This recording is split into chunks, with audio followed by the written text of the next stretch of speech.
Going to be taking this one down very quickly. Will Azuma Blaze here try and counter that one by going over to that Fnatic red buff in the early stage as well? They most likely will, but the good thing about stealing the red like that is it guarantees a Mumu double buffs in all likelihood, even if it gets stolen, which is something they didn't have in the first game. He got stuck with just the blue.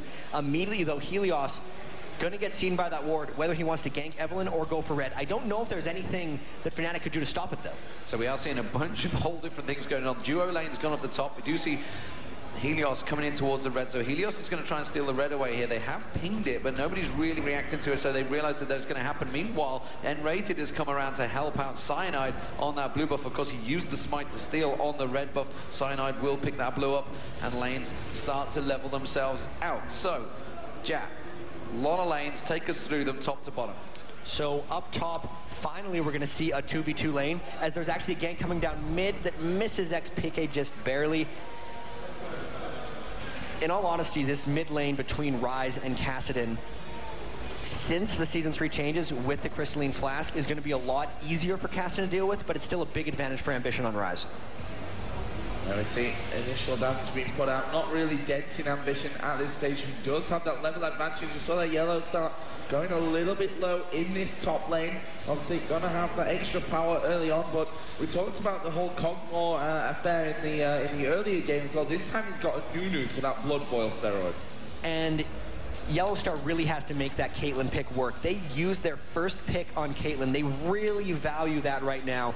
If they can't win this lane against Nunu and KaG, it's going to be really bad, because everyone knows what happens with a Nunu and KaG late game. You can see the pressure from Ambition here, trying to make PK miss as much CS as he can. And it's working out well for him so far, starting to gain that advantage. 25 CS to 8, that's a pretty huge gap starting to come out already in this mid lane.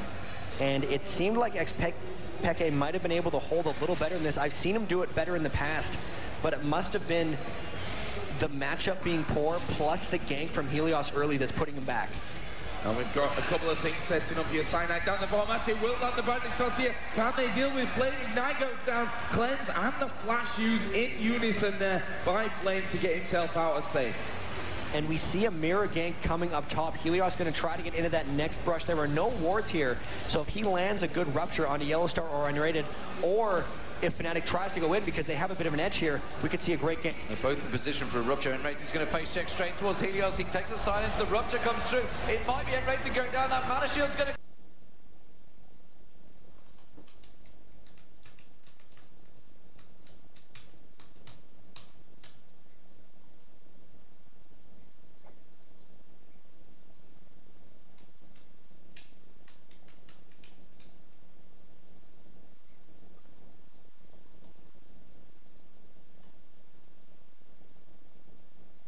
Three-man gank is about to close in, but that will actually be a 3-on-2 as Cyanide will come around on towards Helios' position. Helios trying to force him back. Lustboy's going to come around the side. They need to change this one out. Whoa. There's the flashes burst all over the place. Lustboy tanking the turret. Cyanide going very low. Will go down. It's Captain Jack that picks out back. Peke has come in. There's the grab as well from N-Rated. Captain Jack is going to die here. It's Peke that manages to pick that one up. All in all, though, they burned almost everything for a 1-for-1.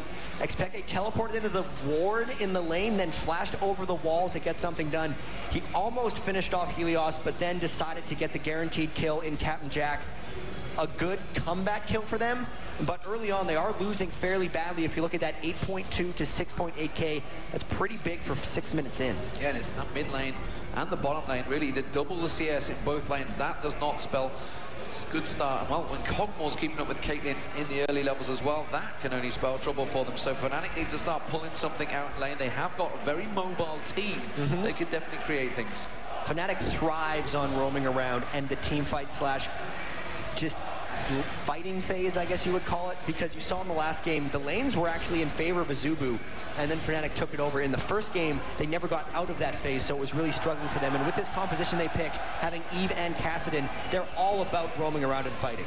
In terms of the CS, then this, well, bottom lane, Evelynn versus Nidalee. Nidalee got a good advantage there, and that's the thing, this range that Flame has with his auto attacks is causing a few issues for Soaz.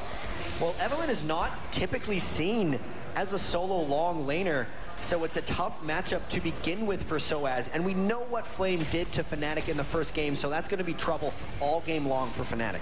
And I'm just looking towards the build. You can see the Philo Stone already come out for Helios. And we saw how far behind Cyano fell in that first game on a Mumu. He's got to be careful it doesn't happen again. You saw him, he was laying in wait on that bottom lane, trying to create something. And he's got to make sure he doesn't let himself fall too far behind. I feel that trying to help out those lanes that are in trouble. At least he's going to be getting a bit of farm here in the bottom lane. This is something that is really key for junglers that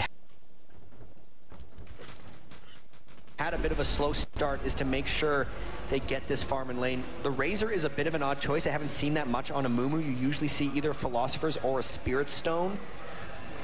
But we'll see how it works out for Cyanide. He's going to head crashing towards the jungle. Maybe take a little bit more of that farm down there in that bottom lane as well. You can see Yosoaz now making his move in towards that top lane. The question is, can they get in position to do anything with this one? Soaz is level 6, and so will be able to throw that ultimate down, but in the end, it's just going to be the hate spike to get himself the farm. And just look at how much Azubu Blaze is preparing for the roaming of Fnatic. They have 6 wards on the map. Fnatic doesn't have any, so you can tell Fnatic doesn't care about the roam from Blaze, but Blaze sure as hell cares about the roam from Fnatic, and with all those wards, they're shutting it down pretty well. Okay,